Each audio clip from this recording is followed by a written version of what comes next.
Assalamualaikum warahmatullahi wabarakatuh. Hai semua, perkenalkan saya Mama Zoe. Terima kasih buat kalian semua yang sudah mengklik video saya kali ini. Tak henti-hentinya saya mau minta bantuan kepada kalian semua juga untuk terus dukung saya dengan cara like dan komen video saya. Dan jangan lupa juga untuk subscribe channel YouTube saya biar saya makin semangat lagi buat video-video menarik untuk kalian semua. Sebelum lanjut ke videonya, terlebih dahulu saya mau menyapa kalian semua nih. Apa kabar kalian semua? Semoga kalian semua dalam keadaan sehat, bahagia, dan tentunya berlimpah banyak rezeki. Amin. Di sini juga tak henti-hentinya saya mau mendisclaimer nih bahwa pembuatan video ini tidak niat sama sekali untuk pamer ataupun ria, teman-teman. Video ini saya buat hanya untuk menghibur dan mana tahu bisa memotivasi kalian semua untuk gercep juga nih membuat budget plan dan mengolah keuangan rumah tangga kalian. Nah, oke, sekarang kita lanjut saja ke videonya.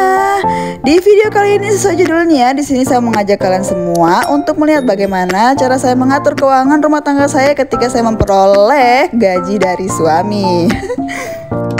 Nah, seperti yang telah kalian lihat, saya sudah mempunyai cash tray ya teman-teman untuk menyimpan nominal-nominal uang cash yang sudah saya ambil di ATM. Dan sebagai informasi, ketika saya menerima pendapatan atau gaji dari suami, itu terlebih dahulu saya langsung memasukkan tabungan-tabungan saya ke dalam pos-pos tabungannya masing-masing. Dan lanjut saja, untuk uang cash ini akan saya masukkan ke dalam binder expense saya untuk saya gunakan sehari-hari ke depannya. Dan ini dia binder expense saya yang sudah saya custom khusus, bertuliskan nama saya Momizi dan tak lupa ada titel Story of Money-nya. Oke, ini lanjut saja, saya mau mengisi ziplock saya ini berdasarkan alokasi budget yang sudah saya rencanakan waktu membuat budget plan di video sebelumnya teman-teman. Tapi saya tidak akan mendiktekan satu persatu lagi nih cara saya mengisi di ziplock ini, karena saya di sini mau membahas bagaimana cara saya untuk bisa budgeting sampai ke tahap ini. Dan buat kalian yang baru mau mulai budgeting nih, boleh dong kalian simak ya penjelasan-penjelasan dari saya. Mana tahu berkenan dari hati kalian dan kalian bisa mengaplikasikannya di kehidupan kalian sehari-hari. Oke, di video sebelumnya saya sudah menjelaskan tipis-tipis mengenai bagaimana cara saya memulai budgeting saya, yaitu diawali dengan mencatat semua pengeluaran saya ketika saya menerima pendapatan dari suami saya. Jadi semua pendapatannya teman-teman tanpa terkecuali, termasuk yang namanya biaya parkir, biaya administrasi bank, dan lain sebagainya. Nah, lanjut, setelah selesai mencatat semua pengeluaran kita untuk 1 bulan periode gajiannya teman-teman, itu di akhir bulan kita langsung saja mengevaluasi pengeluaran kita. Nah, mungkin di saya untuk 1 kali periode gaji itu ada sebulan, dan mungkin di teman-teman di luar sana ada yang periode gajinya itu mingguan atau harian. Itu beda lagi ya cara dalam mengelola keuangannya atau cara untuk membuat budgetingnya, karena tidak bisa kita samakan antara yang terima uang bulanan, uang mingguan, dan uang harian seperti itu. Nah, lanjut, saya mau menjelaskan dalam mengevaluasi pengeluaran kita yang telah kita catat. Setelah kita mengevaluasi, tujuan di sini kita mengevaluasi ialah untuk bisa mengelompokkan pengeluaran-pengeluaran kita itu berdasarkan kategori-kategori budget yang pada umumnya kita akan keluarkan tiap bulannya. Contoh, untuk di video saya ini kalau kalian lihat, saya mengkategorikan budget saya ke dalam 3 kategori budget, yaitu saving, fixed expense, dan variable expense. Dimana untuk saving itu ialah tabungan-tabungan saya, fixed expense itu ialah pengeluaran-pengeluaran yang tiap bulannya itu pasti segitu nilainya. Bisa juga kalian masukkan kewajiban kalian di dalamnya. Nah, untuk variable expense dia itu pengeluaran-pengeluaran yang lebih fleksibel ya teman-teman, yang nilainya itu kadang-kadang berubah sesuai dengan kebutuhan kita di bulan tersebut. Nah, kalau kalian bingung, di sini saya mau memberikan 5 kategori budget yang bisa kalian ikuti dan pada umumnya sering dibuat oleh beberapa teman-teman yang sudah membuat budgeting ya teman-teman. Yaitu kategori pertama tabungan, kategori kedua giving atau sedekah, kategori ketiga itu kewajiban atau fixed expense, kategori keempat yaitu kebutuhan atau living atau variable expense, dan kategori kelima maksud saya itu ada keinginan atau playing. Nah, itu dia 5 kategori yang saya urutkan dari yang terpenting dulu ya teman-teman. Nah, dari 5 kategori itu, dalam tiap-tiap kategori anggaran itu ada anggaran atau pengeluaran bulanan yang sudah kalian catat. Kalian tinggal kategorikan saja nih, kira-kira misalnya untuk bayar parkir dia masuk ke kategori anggaran apa, untuk pembelian biaya makan hari-hari itu dia masuk ke kategori penganggaran apa, seperti itu ya teman-teman. Nah, setelah kalian membuat kategori seperti ini, kalian jadi tahu nih jenis-jenis pengeluaran kalian tuh masuk di mana-mana saja, dan ini kategori yang bisa kalian jadikan patokan atau landasan dalam membuat budgeting kalian di bulan berikutnya.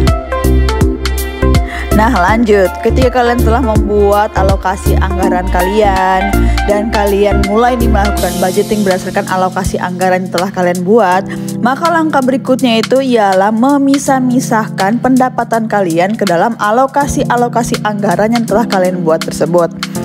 Dan kalau kalian sudah memisahkan anggaran-anggaran tersebut, itu kalian harus konsisten ya teman-teman, mengeluarkan pendapatan kalian atau membelanjakan pendapatan kalian sesuai dengan pos-pos anggarannya. Jadi jangan melenceng kemana-mana lagi nih. Untuk mempermudah kalian dalam mengalokasikan atau memisah-misahkan pendapatan kalian berdasarkan anggarannya masing-masing, itu biasanya orang pakai metode Kakebo dengan cara memasukkan uang-uangnya itu ke dalam amplop yang sudah dituliskan kategori budgetnya. Cuman sekarang ini kan sudah banyak media-media lain yang bisa kita gunakan, seperti kalau saya menggunakan binder seperti ini dengan ziplock yang sudah saya tuliskan kategori-kategori budgetnya. Ada juga yang menggunakan dompet pintar. Pokoknya fleksibel. Sekarang semua media penyimpanan uang itu banyak ya teman-teman. Tinggal kalian pilih saja sesuai kenyamanan kalian masing-masing begitu. Nah, bagi saya pribadi, kunci sukses budgeting itu ialah tahap kita secara sadar dan konsisten mengeluarkan atau menggunakan dana kita itu sesuai dengan anggaran yang telah kita pisah-pisahkan berdasarkan alokasi budgetnya. Nah, ketika itu semua telah kita lakukan, saya jamin di saat kalian mengevaluasi keuangan kalian, kalian jadi tahu, oh ternyata pengeluaran saya itu habisnya di sini-sini saja. Dan kalian itu akan semakin sadar diri untuk terus mencari nih cara bagaimana kalian bisa berhemat atau menghemat pengeluaran kalian.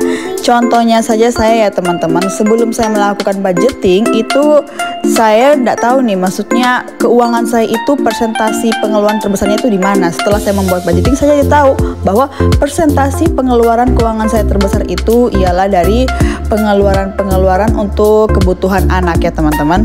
Nah, dari sini saya juga mau kasih saran teman-teman, jangan pernah sungkan atau malas nontonin teman-teman yang lain yang sudah pada membuat video-video budgeting mereka. Karena saya juga dari mereka jadi tahu nih, oh mereka ternyata untuk pengeluaran kebutuhan anak mereka per bulannya bisa loh dihemat segini.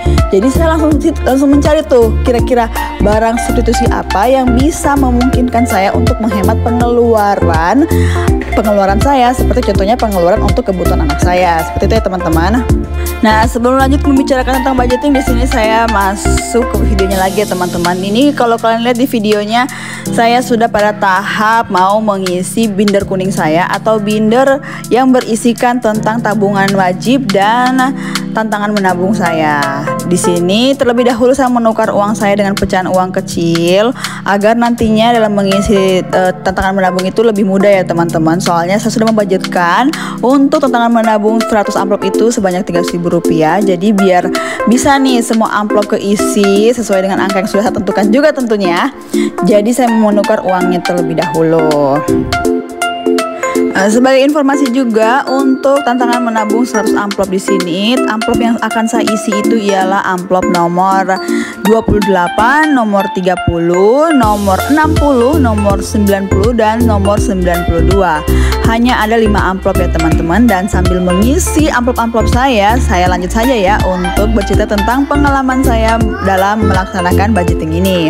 Oke, tadi itu kita sudah sampai pada tahap terakhir untuk cara pertama dalam budgeting, yaitu evaluasi. Dan seperti yang saya informasikan, melalui evaluasi ini kalian jadi bisa memperbaiki secara berkelanjutan cara kalian untuk budgeting ke beberapa bulan-bulan berikutnya, sampai kalian bisa lebih fasih lah dalam mengenali pengeluaran-pengeluaran kalian setiap bulannya itu seperti apa. Dan pastinya akan lebih baik lagi seiring dengan berjalannya waktu ya ke depannya untuk budgeting kalian. Nah, itu untuk cara pertama. Namun ada juga nih cara berikutnya yang biasanya kalau teman-teman baru mulai budgeting bisa kalian gunakan. Dan ini cenderung lebih mudah ya teman-teman. Karena apa? Karena dia itu sudah mempartisi budgeting kalian di awal budgeting itu sendiri, tanpa harus mencatat terlebih dahulu nih pengeluaran kalian apa-apa saja. Nah, cara budgeting kedua ini ialah cara budgeting dengan menggunakan presentasi. Di mana dalam tiap alokasi penganggaran kalian itu, kalian sudah mempresentasikan di awal terlebih dahulu jumlah anggarannya akan kalian taruh di masing-masing alokasi anggaran kalian. Cara seperti ini terbilang mudah, namun banyak juga yang menganggap cara ini kurang fleksibel apabila terus-terusan digunakan atau dipatok dengan presentasi yang sama di tiap bulannya. Namun cara ini bisa kalian gunakan sebagai pemula nih. Mana tahu kalian masih bingung kan untuk menentukan berapa nih besaran-besaran uang yang harus kalian taruh dalam tiap-tiap pos-pos anggaran kalian. Nah, contoh ya teman-teman, dari misalnya 5 kategori anggaran yang sudah saya jelaskan tadi, ada saving, ada giving atau sedekah, ada fixed expense atau kewajiban, ada kebutuhan atau living atau variable expense, ada keinginan atau playing. Itu kalian presentasikan berdasarkan nilai-nilai pengeluaran yang sudah banyak nih di-share sama teman-teman YouTube yang lain. Saya kasih contoh ya untuk besaran presentasinya, misalnya untuk tabungan itu sebanyak 10% dari pendapatan.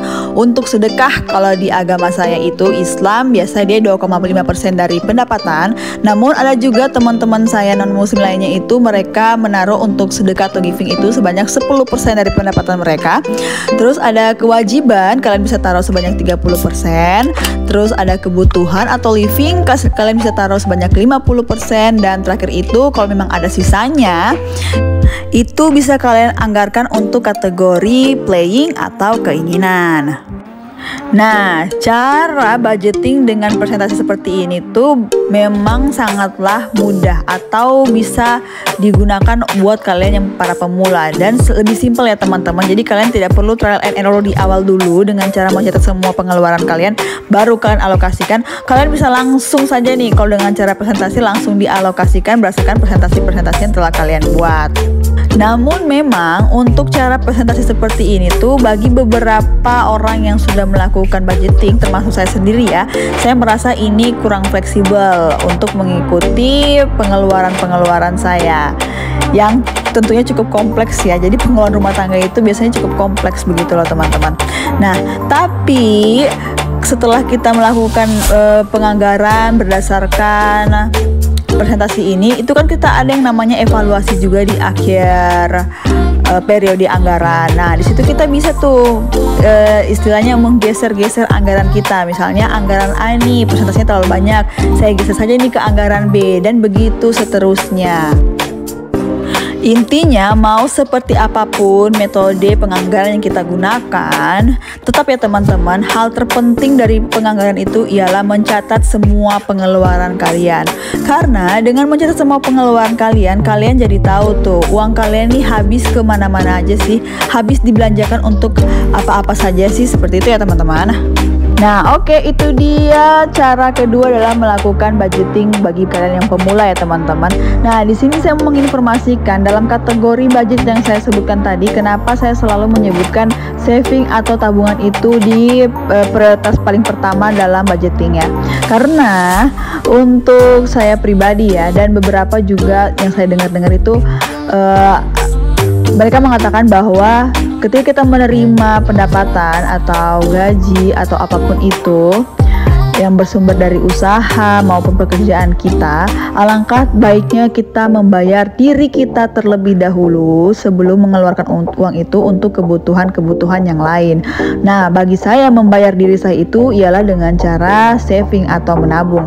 Kalaupun memang kalian di luar sana ada cara yang lain seperti cara membayar diri kalian itu dengan cara self reward, membeli barang-barang produktif atau barang-barang konsumtif, itu boleh juga. Namun dipikirkan terlebih dahulu ya teman-teman, kebutuhan diri kita di masa depan itu cenderung kemana begitu loh. Kalau kita lebih suka menggunakan pay myself dengan cara membeli barang-barang konsumtif, itu tahu sendiri lah kan ya teman-teman, kedepannya itu bakal seperti apa.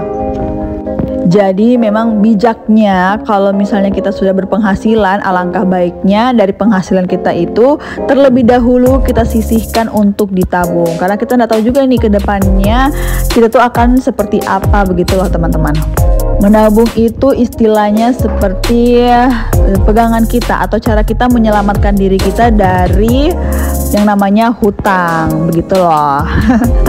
Nah oke teman-teman, ini saya sudah kelar mengisi saving challenge 100 amplop saya, dan tidak lupa setiap saya mengisi saving challenge 100 amplop ini saya mau catatnya juga ke dalam lembaran catatan keuangannya teman-teman, untuk mengetahui sudah sebanyak apa nih uang yang saya tabung. Jadi saya tipe yang seperti itu teman-teman, tipe orang yang kalau nabung tuh harus tahu berapa jumlah tabungannya, tidak mau kayak bersifat kurang realistis asal naruh aja tapi tidak tahu ini berapa sih yang saya sudah simpan seperti itu. Nah oke, sekarang kita lanjut ke tabungan wajib saya, dimana yang pertama itu ada emergency fund. Karena semua dana tabungan ini sudah saya simpan ke dalam pos-pos penyimpanannya, maka di sini saya hanya akan menulis dan mewarnai trackernya saja ya teman-teman. Untuk emergency fund saya simpan sebanyak 500.000 di bulan ini, sehingga total untuk bulan ini ialah Rp5.750.000.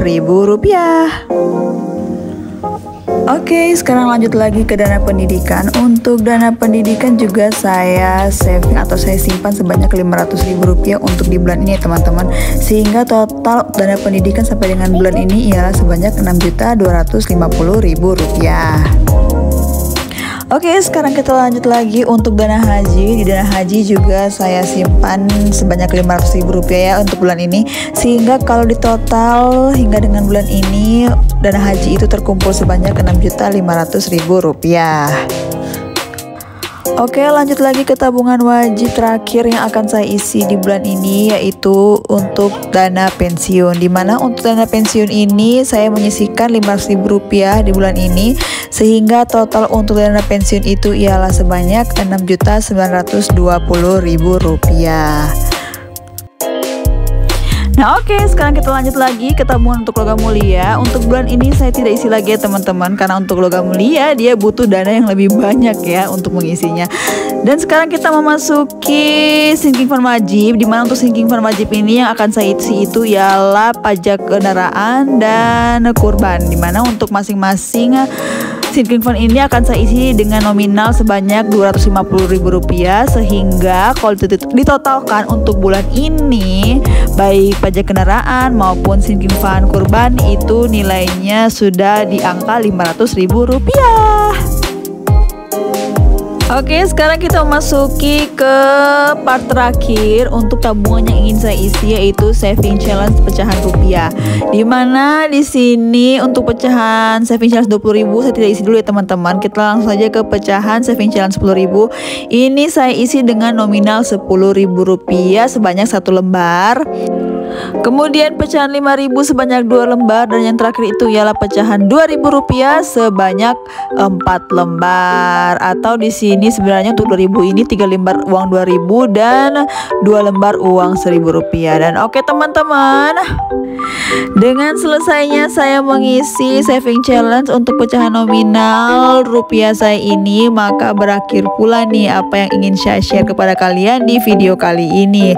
Akhir kata saya ucapkan terima kasih kepada kalian semua yang sudah menonton saya sampai dengan detik ini, dan saya juga mohon maaf apabila dalam pembuatan video ini ada kata-kata saya yang salah atau menyinggung teman-teman semua. Harap yang baik-baiknya dapat kalian ambil dari video ini, dan yang buruk-buruknya dapat kalian lupakan. kalian.